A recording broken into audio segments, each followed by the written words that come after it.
If Trump was standing on the steps of the White House and murdered someone, he'd still vote for him. Same with you? Mm-hmm. How come? I don't know.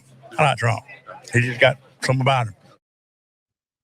Trump can do no wrong. That was the dominant message among some Trump supporters who spoke to our very own Michael Shore at the former president's rally in Pickens, South Carolina over the weekend. Let's watch a little more of the reaction to Michael Shore's question. There are indictments. There's audio tape of him with classified documents, sharing them with people who didn't have that security clearance. Does any of that bother you? No, I think they've been after him so long that all of this is just a witch hunt like he described it. I don't think there's anything Trump's done wrong. I think that the desperate opposition is just after him. I mean, they started out, and they've been after him 8 different ways, and they're going to keep after him until they can get him in jail, I think. They went after Richard Nixon, they went after Bill Clinton, and now the courts in several different states are finding different things about Trump. Is there anything that could happen with him indictment-wise that would say, all right, maybe this disqualifies him for president? Not for me. I'm with him to the finish. All right, thank you so much. He could stand on the front steps of the White House and commit murder, and I'm with him. What I found interesting about that video.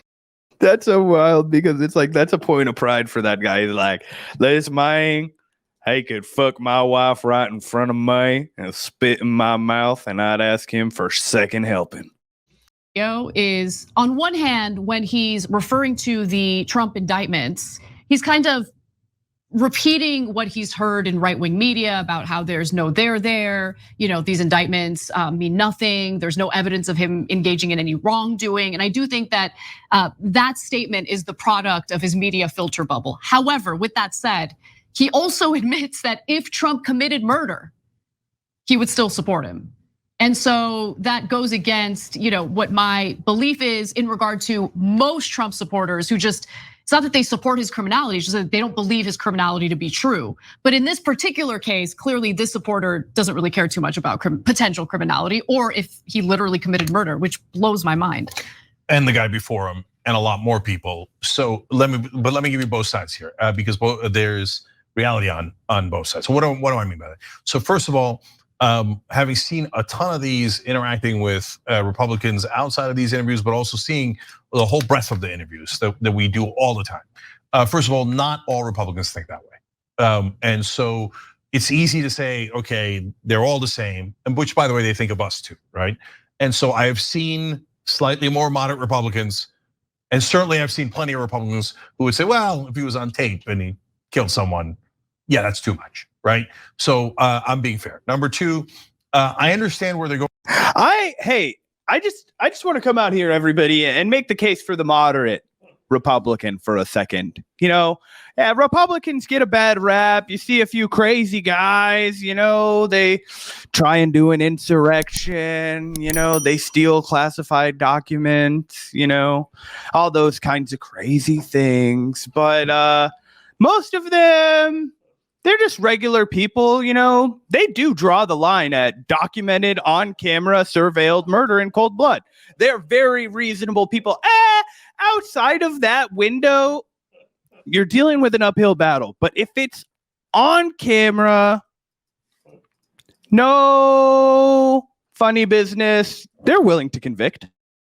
Going with the double standard, they say, look, you're telling me Trump broke all these laws. But then you've got all these other politicians who are corrupt and nobody ever says anything about them. And they're not wrong about that. Mainstream media, if you're an outsider or you don't belong in the establishment, whether you're Trump, Bernie, etc., they'll find 1,000 things wrong with you.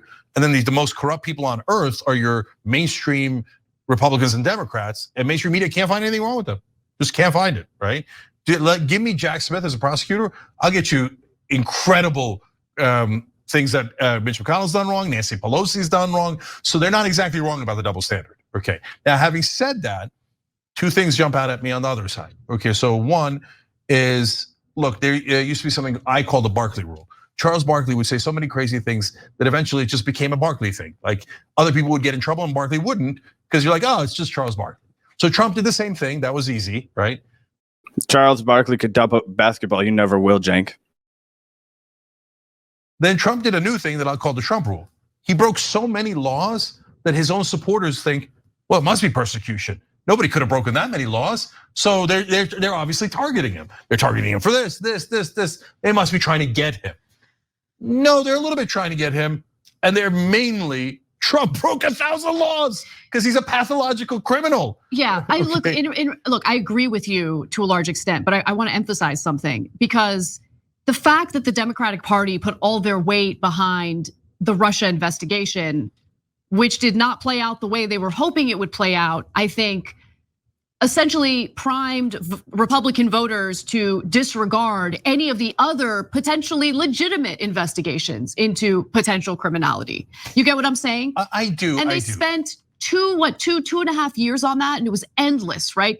MSNBC, wall to wall, 24-hour coverage. New York Times really lending credence to that investigation and the credibility of the accusations there. I mean, and then when there's nothing there, and they just try to latch onto an obstruction of justice charge instead, well, that signals to the American people, and in particular Trump supporters, that the media shouldn't be trusted, our justice system in regard to It's funny how Anna makes admittedly a decent point about how the mainstream media has primed a lot of these Republicans to not believe any of the criminal charges against Donald Trump, because they, for years, led with this ridiculous Russiagate conspiracy that ended up to be completely inaccurate. What she's leaving out, of course, is that TYT also participated in that coverage constantly, night after night. They were also programming those very conspiratorial talking points, the same ones that Rachel Maddow was discussing on her show, the same ones that basically the entire liberal media went with, as they just referenced. So it's pretty funny that they're kind of, or she's kind of accidentally admitting that they were part of the problem with their coverage of that situation. But it is a decent point, I think. Oh yeah, it's just hysterical that they went out and night after night they had their best, performing the clips be all about Russiagate. The smoking gun, the Mueller report. Cenk debated multiple individuals and doubled and tripled down, and Kyle debated him. They had Aaron Mate on talking about it. I mean, yeah. Investigations toward Trump should not be trusted. Do you get what I'm saying? I do. Look, and I think, again, to be fair to everyone involved here, remember Mueller did conclude it is fact that Russians did interfere in the elections, and they did do it on behalf of Trump. But Trump did not participate. Okay, right. So that's a giant distinction. But everyone has lost that distinction. To the right wing, the Russians had nothing to do with the election, and they're innocent as a driven snow, right? And to the left wing, Trump did it all, right? So. And did Maddow and Adam Schiff, and Maddow just being a representative of MSNBC, overdo, and she really was the worst of it, to be honest. Did they? He is going to completely not take any responsibility for any of his horrible reporting on this. And also, have you guys noticed how Cenk has pivoted away from his just extreme posturing against the right? Remember when he was going to fight Joe Rogan over trans issues? And now he's like, guys, let's be clear. Okay, I think a lot of these guys are really reasonable. Okay, I think they're pretty reasonable. They're not going to shoot anybody. And if they do, they think you need to be punished. Let's work from there. And we're going to figure it out because these are some real reasonable guys. Okay. Yeah, it is so hilarious. It's like, did some go too far? Did Rachel Maddow, Adam Schiff, did they go a little bit too far with the Russiagate stuff? Obviously. Bro, you were repeating the same fucking talking points. During the Trump administration years, TYT was literally MSNBC for slightly younger, more online people. It was. That's what it was. It was literally MSNBC light. That's an overused term that gets applied to a lot of progressive channels. But TYT literally entirely embodied MSNBC light. They literally were that meme throughout all 4 years of the Trump administration. You guys remember tick, tick, tick, tick. Cenk promising his audience night after night that it was only a matter of time before they dragged Donald Trump out of the Oval Office in handcuffs. It was completely ridiculous and honestly very similar to what Rachel Maddow was saying. I don't think that Cenk showed pretty much any restraint. He went full MSNBC during that time period, which, yeah, does make this all a lot more ironic. Overdo it? Yes, I remember the segment where Maddow was like, all of America's gonna freeze and the Russians are gonna cut our energy lines and it's Trump. You're like, okay, just hold on. Trump needs you evidence were not that the saying election that. Was stolen. He has none. You have no evidence that they're gonna cut our energy lines and it's Trump's fault, right? Remember when she made a big deal about obtaining the first page of one of Trump's tax filings. Yeah. And it ended up being a big nothing burger. Yeah, so they overhyped, et cetera. And I get that. And I want to be clear about one other thing. So when I say that Mitch McConnell and Nancy Pelosi are incredibly corrupt, but they didn't try to end democracy. Trump did. So Trump is unique in his badness in that sense, okay? But finally, guys, this is the part I hate saying, but it comes screaming through when you watch all the interviews. Why do you like Trump? Why do you like Trump? And the answer always comes back to, he's like us. He's America. He protects us. They don't mean all of America. They mean them, okay? And it's glaringly obvious. Every time you ask details, they have no details. Well, let's go to a video. So why are you patting him on the fucking where he's ass? asked to elaborate. That very same individual, he's asked to elaborate on what it is that he likes about Donald Trump. So let's watch. Well, he's got two good boys that are hunters, and he stands for American values is what I love about him. I just think he's one of us. Instead, I know he's very rich, but he has our values, and has our back. Describe that for me. What are your values that Donald Trump shares with you? Then? Parents in control of their children, being able to make choices for your family. America's being assaulted. Open borders, all the issues. We all know the issues. And nobody stood under the attack that Trump stood under. And look what he's done. He's hanging in there. He's for us. He loves this country. And I'm going to support him to the end. I hope he wins. We need him. Biden, to me, if he had not been a career politician, he might have been better, but he's lived in Washington all his life. I think we need term limits. I think we need to stop all these old people from running Washington, D.C. It's corrupt. Well, the old people, Trump there's not a huge difference in age. Yeah, I should rephrase that. The old people that's been in Washington all their life. And one of the other things that seem to be repeated in these interviews is the issue with Biden being corrupt. Right now, they seem to be completely unaware of the money that Trump has taken from wealthy donors, the corruption that he engaged in. But nonetheless, they were specific about corruption. And in that interview that you just watched, he mentioned other things, being able to make decisions for your own family and all of that. Open borders, he thinks that there are open borders. He's concerned about that as well. Yeah, unfortunately, that doesn't make the situation any better. So I'll give you my point of view. When he says, hey, I like that his boys are hunters. I don't. I think those guys massacred those poor defenseless animals. They weren't just doing like deer hunting. They were doing a big game for entertainment. Right. But that's in prelude to, okay, you like hunters. That's your business. It's not my business. Okay, it is what it is. And so that's a fine reason to like them. And even though I disagree. Washington, they're from, all the other guys are from Washington and they're corrupted by Washington. That's a totally fair point, okay? So, but Trump is also corrupted by Washington 10,000 times more, but that's the fault of the Democrats. For example, Trump and his PACs took over $100 million from Sheldon Adelson twice, and the Democrats never talk about it. Why? Because they're also corrupt, and they don't want to talk about the donors because they're swimming in donor money. But if you wanted to pound Trump, you'd pound him on his corruption. The guy who did anything and everything for Adelson, even gave his wife a Presidential Medal of Freedom. It's a joke, total joke, but those guys don't know it. Now the bad stuff. He has our values, does he? What's your values? I mean, you don't meet family values. He's raw dogging porn stars, and he says terrible things, does terrible things. You don't mean family values. So what values? I want to call in question, Jenks, journalistic credibility.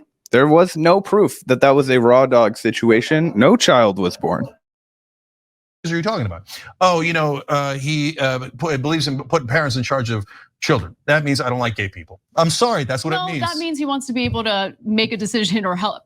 A decision about what? He doesn't want schools making decisions about for his kids. About gay people.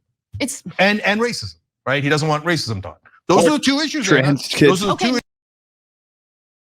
issues Those are in the not schools. the two issues, okay? One of the issues that you're totally downplaying right now, not even mentioning, is that some school districts want to, let's say a student comes out and identifies as transgender, school districts want to support that student and help him or her through that transition without ever having to notify the parents. I think there are issues there. Okay, and I do not begrudge parents for being concerned about that. Ooh, all right. So we got to go back so you can catch that again, Zach. I'm sorry. I just have a physical revulsion. I'm like, this is, of course, they have one line. They have one joke. that you're totally downplaying right now, not even mentioning, is that some school districts want to, let's say a student comes out and identifies as transgender, school districts want to support that student and help him or her through that transition without ever having to notify the parents.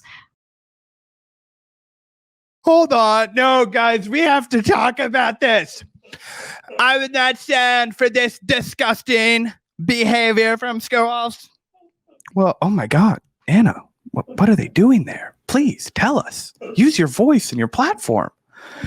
You are not gonna believe it, but these kids that come out as transgender, they're supporting them, they're encouraging them, they're uplifting them, and they're not throwing them under the bus. They're not sending them to deconversion therapy. This aggression will not stand. Yeah. Of all the issues that she could have brought up to try to make the right wingers' point seem like more charitable or less problematic, she's like, well, I think they have a really good point here. We got school districts all around the nation that are supporting and being accepting of trans kids in the school. What are we going to do about this? It's a valid reason to be concerned, isn't it? Like, what the fuck do you want them to do about it? Hold a fucking conference and let all the fucking other parents know in a grave tone, by the way, guys, we have a situation. One of the kids in our district has recently come out as trans. I know this is going to be a really hard conversation for you to have. You're going to have to explain the existence of transgender people to your kid. I know you've been avoiding it. I know you don't want to do it, but now you're going to have to. What a bummer. Like, what the fuck do you want them to do? That's such a ridiculous thing to give a shit about. And also, Anna's not even a parent. I'm like, why are you so fucking concerned on behalf of parents whose kids might have to, at some point in their educational curriculum, experience a transgender kid? Like, where is this faux concern even coming from? Her own, like, I think largely change in media diet, but just this weird hysterical attachment to this issue in a way that I think has really, really accelerated over the last 4 or 5 months. I think there are issues there. Okay, and I do not begrudge parents for being concerned about that. Anna, I agree with you, but you're finding a sliver of an issue. That guy's not talking. He doesn't even know that. All that guy knows, and what 98% of them know is, I don't like them teaching about gay people in school, okay? And I don't like them saying, oh, we were racist back to slavery and Jim Crow and redlining. Come on, we know what it means. Also, we've been very critical of Cenk on the show, but shout out to Cenk for keeping it real in this clip. He's 100% right. He's 100% right. He's not falling for this faux concern that the right wing is trying to foment as an excuse to justify their homophobia and their racism and their desire to prevent schools from teaching the truth about American history. And I do appreciate the fact that Cenk is being honest about that. He's keeping it real. And as he said at the beginning of this clip, he's like, I know that not all Republicans are this fucking crazy, right? Like, I'm not saying that every single Republican is this rabid, insane, racist. And I think that's important because, yeah, obviously a lot of normal Americans, they're just, they grew up in a Republican household and they never really questioned their beliefs much. A lot of people just kind of stick with whatever their parents' politics were, and they kind of just settle into that. It's a family thing. Our family's conservative, our family's liberal. A lot of people don't get involved or interested enough in politics to ever really examine their viewpoints. So sure, there's a lot of just normal people that vote Republican that aren't crazy fucking racists and insane bigots and stuff like that. They've probably just kind of been propagandized by Fox News and think that conservatives are more in favor of freedom or something stupid like that. But if we're talking about these crazy people at this Trump rally who are saying the stuff that they showed the clips of at the beginning of the show, I don't think we need to give them that extreme level of charitability. I don't think we need to be bending over backwards to find ways to justify their obviously problematic statements and, come up with new ways to spin it where, oh, actually, it's not as problematic as it sounds. There's actually a real grain of truth here to this racist dog whistle. It's just kind of unnecessary in my opinion. 100%. That's 98% of their efforts in schools. And then when he says open borders, there aren't actually open borders. What he's saying is, I don't like Latino immigrants. They don't look like me. I don't like them. That's my values. Sorry. Republicans, I wish you were better. Not all of you, but a lot of you. The MAGA guys, that's why he says, as long as you're Us, I don't mind if you shoot someone on Fifth Avenue or in front of the White House. I don't mind because you're us and not them. Keep it real. And that's what you're seeing. And that's, by the way, also why they're never going to turn on him. Not all of them, but hardcore MAGA never, ever, ever, ever going to turn on Trump. Why? Because he is them. He is them. They see him, they're like, that guy's just as racist as I am. I like it. DeSantis has an ad out now about how much he hates gay people more than Trump does. And that might hurt him because they're like, oh, I thought Trump hated gay people as much as I do, right? So when he says values, he means the opposite of values. I watched all the tapes. All of them say, he's like us, us, us, us, us. They don't mean all of us. They mean, and when you ask them about the issues, they always go to, I don't like Latinos, I mean immigrants. I don't like gay people, I mean, I want parental control in schools. So that's the reality. You can see it all over the tapes. That is your interpretation. None of that was actually said. It is what you have taken out of his statements there. You're right. Like, yeah, okay. Okay, and hey, by the way, guys. Oh, by the way, what is this fucking 2007 or something? You're really still in denial about how racist and xenophobic the Republican Party is. They literally made Trump president after he ran a campaign of which the central message was, we got to stop all these dirty, filthy, racist or rapist Mexicans from crossing our borders. We got to build an actual fucking wall to prevent their migration across our border. That was his main campaign message. Sure, he talked about some other stuff, and yes, he did tap into some populist energy with, we're going to bring the jobs back and stuff like that. I'm not denying that. But the fact of the matter is that anyone who voted for Donald Trump in 2016, they at least were able to excuse the racism. Even if they didn't agree with it, they at least were fine with it and willing to cast their vote for someone who thought about fellow Americans in that way. So yeah, I think it's totally insane for Anna to continue to give these Trump supporters the benefit of the doubt and act like they're not motivated, at least in part, by racism and xenophobia, given what they've proven to be okay with and willing to elect as their fucking commander in chief. Hey guys, you guys all be the judge. Just like anyone can watch the statements you made in regard to the story out of Israel today and say, he said what he said, and I could either take what he said at face value or just put words in his mouth and call him an anti-Semite. That would infuriate you, no? Anna, okay, look, we have a different interpretation. Okay, we have a different. I saw the tape. I don't agree. I've seen 100 tapes. I don't agree with that guy. Let me be clear about that, okay? But putting words in his mouth, I think is unnecessary. You can actually.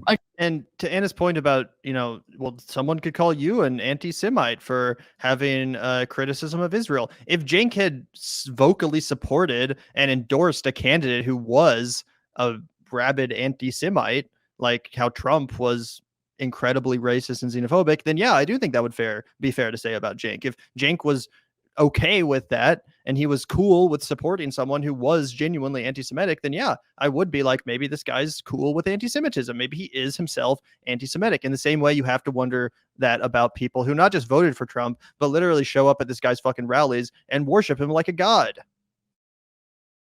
Address what he said there without extrapolating and implying that he said something that he didn't actually say there. So what's the benign interpretation? He's worried about taking jobs when we have 3.7 unemployment, record unemployment. He's not worried about losing jobs. He's worried about losing his culture. You just straight up said, you just totally disregarded everything he said. No, I didn't. I went exactly on what he said. You boiled it down to, he's just racist. That's what you boiled it down to. Because that is what he's saying. Okay, that's your interpretation. What do you think? There's a lovely interpretation of open borders and these goddamn immigrants coming in. They genuinely think there are open borders. Okay, anyway. Whatever. And then what's the open borders do? What does it do? What does it do? Does it take our jobs? It doesn't take our jobs. Look how heated this is getting, by the way. Cenk and Anna, disagree on TYT from time to time, but you can tell there's some behind the scenes tension. Just watch Anna's body language here. About losing jobs. He's worried about losing his culture. You just straight up said, you just totally disregarded everything he said. No, I didn't. I went exactly on what he said. You boiled it down to, he's just racist. That's what you boiled it down to. Because that is what he's saying. Okay, that's your interpretation. What do you think? There's a lovely interpretation of open borders and these goddamn immigrants coming in. They genuinely think there are open borders. Okay, anyway. Whatever. And then what's the open borders do? What does it do? What does it do? Does it take our jobs? It doesn't take our jobs. They think drug traffickers and MS-13 are pouring into the country and causing crime and violence and threatening their lives. That's what they think because that is what they hear in the media. So that is fair. So that is what they hear on Fox News all the time. So they're scared. So Anna makes a good point. On the other hand, why does it work? If you said, oh my God, all these white people are coming in from Pennsylvania and Ohio and they're dangerous, it wouldn't work, right? The guy hears, oh, dangerous Latinos coming in with the crime and the drugs. Wait a minute. American-born citizens commit twice as much crime as undocumented immigrants. So It almost sounded like Cenk was about to himself do a Latino, like a little like impersonation there. Like, but then he realized that was not the point that he was trying to make. So he had to backpedal. As somebody who does a lot of impressions, I understand how you could get tied up wires crossed right there. You're like, no, you're talking about a Latino. You're not trying to be a Latino right now. Anyway, I'm kidding, but I noticed that, and honestly, this was a huge W for Cenk. It's been a long time where I've seen like a real flashback to when Cenk used to be one of those chief aggressive progressives. But that's what we need more of, being like, no, dude, you are fucking stupid. We all know what these guys are doing right now, and this is what they're doing. So why aren't you scared about natural born American citizens? They're very dangerous. They're twice as dangerous as undocumented immigrants, 4 times as dangerous as naturalized immigrants. Why aren't you scared about natural born Americans? They're probably not privy to that information. Okay, yeah, I agree. At the same time, they don't like, Anna, why did Tucker Carlson constantly say, your town was like this? But it doesn't look like that anymore, does it? Because he's it doesn't propagandizing feel that people. way. That is what he did. That's right, and they propagandize people, and what tool do they use? They use racism. It doesn't look like it used to. Things aren't the way they used to be. Oh, you loved it when you were in charge, you loved it. Now these sons of bitches have equality. We don't want equality. And guys, you saw the tape, and you can see a lot more tapes. Michael interviewed a lot of people. Check it out on our channels. And then you saw both Anna's interpretation and mine, and then 1,000 other interpretations. And then you make up your mind, okay? But what I saw, again, blasting out of every one of those interviews is, he's us. I don't give a goddamn what he does. Thanks for watching the Young Turks. Really good shit from Cenk. Gotta love that. Gotta love that fiery energy. And yeah, sometimes I feel like he is acquiescing to the right wing's narrative, or at least the neoliberal narrative, too much. In that one, he wasn't willing to fold. So you've got to you got to give him that one.